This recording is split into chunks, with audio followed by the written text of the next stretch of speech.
जैकबाबाद भरिसां आबाद थाणे जी हद में ट्रैक्टर जो टायर फाटण सबबि नौजवान अख्तर अली भगड़ फोत थी वियो।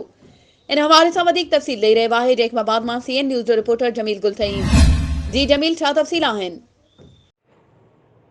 जी बिल्कुलु, जंहिंमें जेकाबाद आबाद थाणे जे हद में गोरशाणी लाड़े वटि जेको आहे उते ट्रैक्टर जो टायर जेको आहे अचानक बस्ट थियो आहे। तेज़ रफ़्तार में जेको आहे नौजवान खां कंट्रोल मां जेको आहे ट्रैक्टर निकिरी करे जेको आहे त कल्टी थियो आहे, जंहिंमें नौजवान जेको आहे अख़्तर भंगर जेको आहे हू थॾे ते जंहिंमें फौत थियो आहे।